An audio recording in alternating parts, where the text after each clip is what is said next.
ఈరోజు మీరు చూశారు 175 గెలుస్తా ఉంటున్నాడు. 85 మంది ఎమ్మెల్యేలు మార్చాడు. ఇప్పుడు ఆ లిస్ట్ అర్థం కాకుండా కిందన పైన ఎక్సర్సైజ్ చేస్తున్నాడు.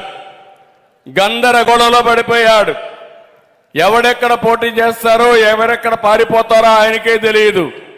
ఇప్పుడు ఇక్కడ పెట్టాడు ప్రభాకర్ రెడ్డి గారి పైన ఎవరైతే ఉన్నాడో విజయసాయిరెడ్డి పాపం A1 విశాఖపట్నం అంతా దోచేసిన వ్యక్తి ఉంటాడా లేదో తెలియదు.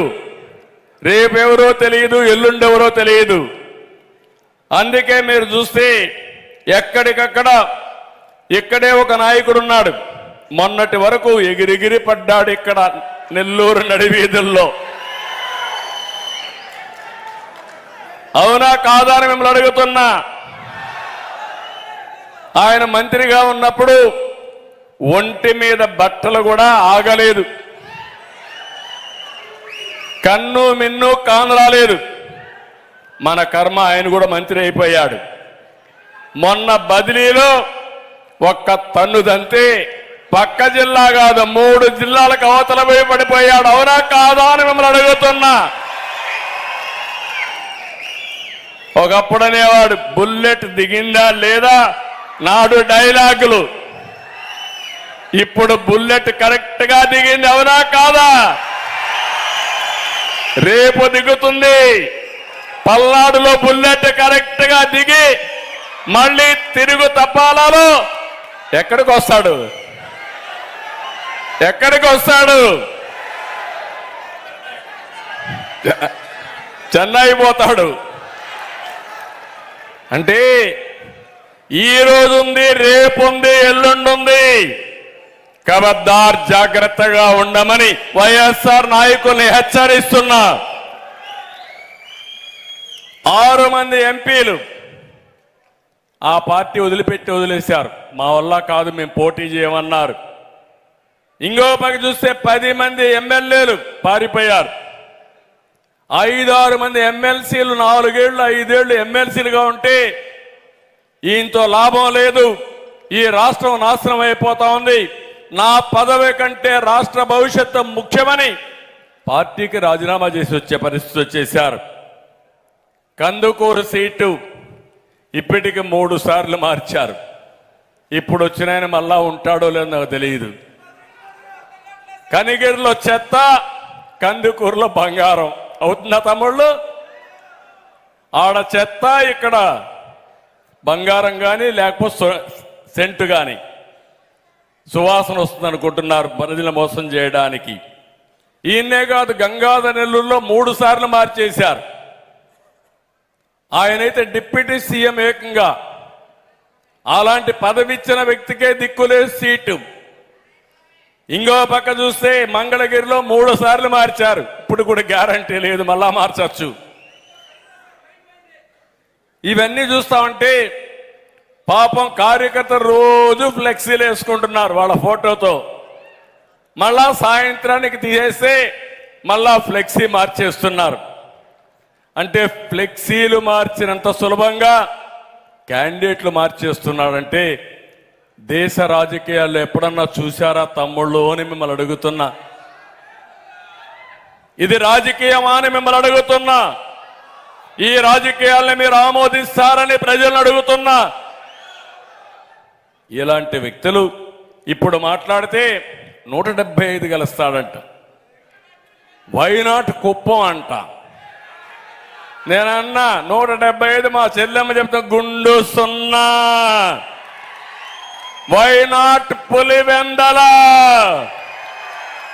నిన్నే చెప్పింది వాళ్ళ సోదరి. ఆ విషయం కూడా చెప్తాను. ఇలాంటివన్నీ చూస్తే జగన్ ఒక బ్లఫ్ మాస్టర్. ఇతను ప్రతి విషయంలో మోసం, దగా, తప్పుడు సమాచారం తప్ప ఎప్పుడు కూడా ఏది మాట్లాడే పరిస్థితిలో ఉండడు.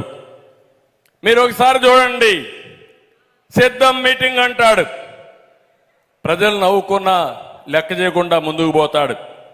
మీటింగ్ పెడితే స్కూల్స్ అన్ని సెలవులు, అక్కడి నుంచి అన్ని బస్సులు ఈయనకే ఇవ్వాలా. 5 జిల్లాల్లో ఉండే బస్సులన్నీ ఈయనకే ఇవ్వాలి. మనం మీటింగ్ పెడితే మనం డబ్బులు కట్టిన బస్సులు ఇవ్వరు, కానీ ఈయన మీటింగ్ పెడితే మాత్రం డబ్బులు కట్టకపోయినా 5-6 జిల్లాల నుంచి బస్సులన్నీ సేకరించి ఊడిగం చేస్తున్నారు ఆర్టీసీ. కబద్దార్, జాగ్రత్తగా ఉండండి.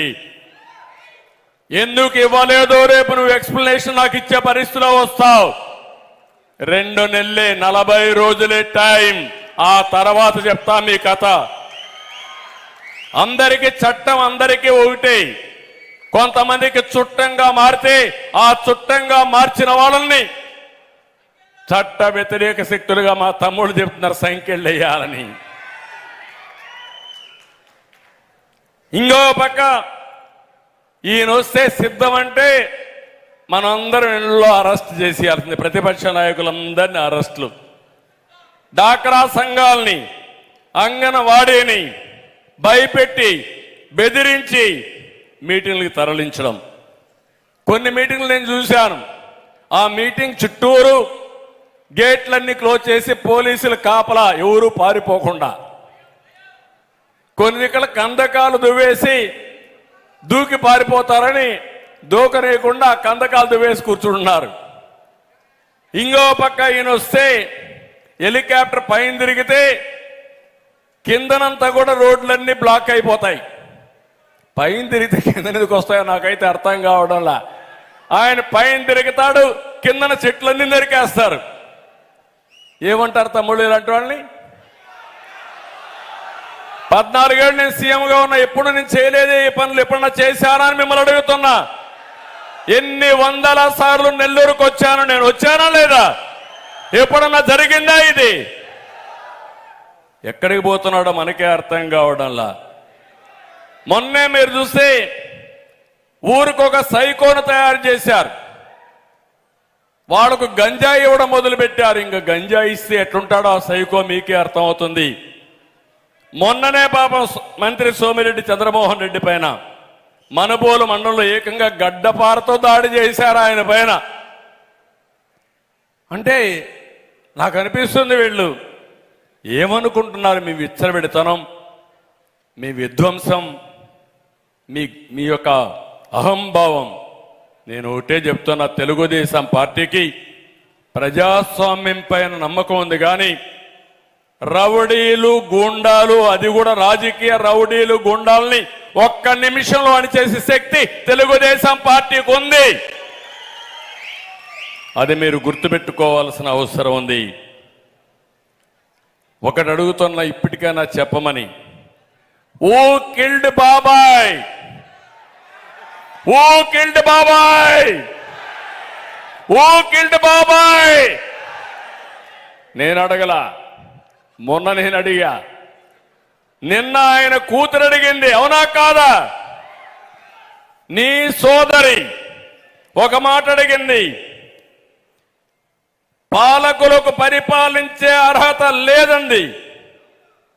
సిద్ధం అన్నావు, సమాధానం చెప్పు. హంతకులు మన మధ్య ఉంటారు, గుర్తించలేకపోయాం. సిద్ధం, సమాధానం. సాధారణంగా ఏ హత్య కేసైనా 4-5 రోజుల్లో తేలిపోతుంది. మరి వివేక హత్య ఎందుకు 5 ఏళ్లు తేలలేదని అడిగింది. సిద్ధం, సమాధానం. అందుకే నేను అంటున్నా, సిద్ధం సిద్ధం అని అరుస్తున్నావు కదా, బాబాయ్ హత్యపై సమాధానం చెప్పడానికి సిద్ధమా అని సవాలు విసురుతున్నా. సమాధానం చెప్పాలా లేదా? చెప్పాలి అని ఆవిడ గట్టిగా చెప్పట్లు కూడా చెప్పండి, చెప్పాలి. ఇది మీ వ్యక్తిగత సమస్య కాదు, ఇది రాష్ట్ర సమస్య. ఒక వ్యక్తి హత్యలు చేసే వ్యక్తి ముఖ్యమంత్రి అయితే ఎవరికి రక్షణ ఉంటుందో ప్రతి ఒక్కరూ ఆలోచించుకోవాల్సిన అవసరం ఉంది. అందుకే వివేక హత్య దోషుల అరెస్టుకు నువ్వు ఎందుకు సిద్ధంగా లేవు? తండ్రి హత్య పైన పోరాడుతున్న చెల్లెలకి న్యాయం చేసేందుకు మీరెందుకు సిద్ధంగా లేరు? వివేక హత్య కేసు నోరెత్తేందుకు దమ్ము, నోరెత్తేందుకు ధైర్యంగా పోరాడితే ఆవిడపైన కేసులు పెట్టి వేధించడం ఎంతవరకు సబబని అడుగుతున్నా.